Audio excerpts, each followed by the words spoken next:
Nagpunta nga pala kami ngayon sa Ocean Park. Dito lang yan sa Manila Ocean Park. Napakaganda dito at ang daming isda.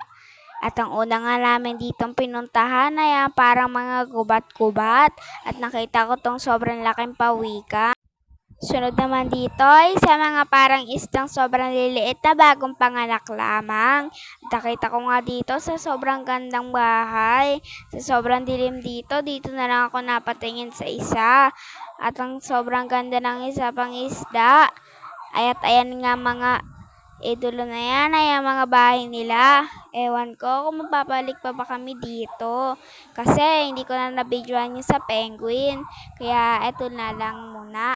Sunod naman dito ay parang tayo ay nasa aquarium. Dito lang yan talaga sa Ocean Park.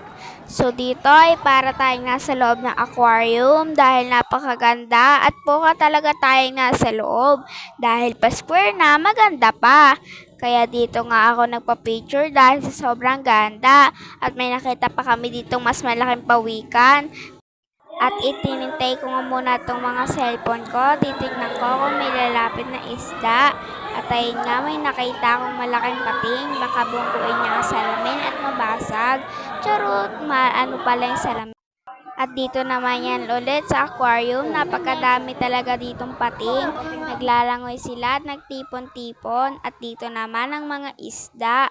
Ayan, may mga ano-ano. Ang mga ano kaya yan? Napakaganda naman yan.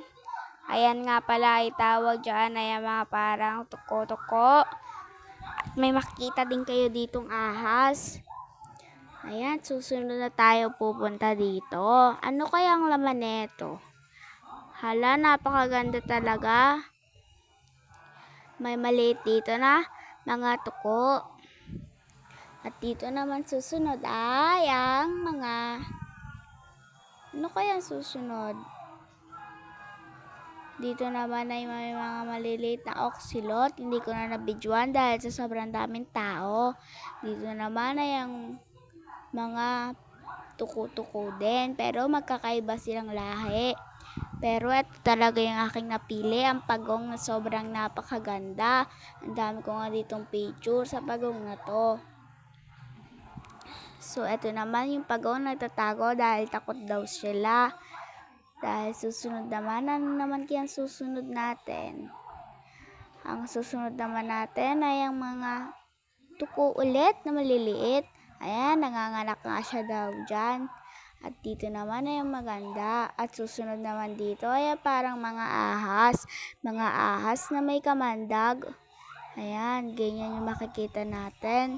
So, magulo-gulo nga lang yung video dahil napakadaming tao. So, sana magustuhan nyo yung vlog. Ayan, yung may laman. Ayun nga pala yung palakang hindi makikita sa dilim. So, ayun yung aking mga nabidyoan. May isa pa ako ditong nabidyoan ang ahas. Sana hindi nyo ako mauli. At ayun naman ang ahas na aking paborito, ang sawa. So, ang dami ko ang picture din dyan. Syempre, ang ganda nan, 'di ba? Kung hindi At may nakita ko ditong palakang nakalubog. Palakang kogkog daw yan. Ayan, ang dami pa niya. Kala ko nga buhangin lamang. Ayun pala, palakana. At galing daw talaga yon sa Asia. Susunod naman natin ay ang kwago.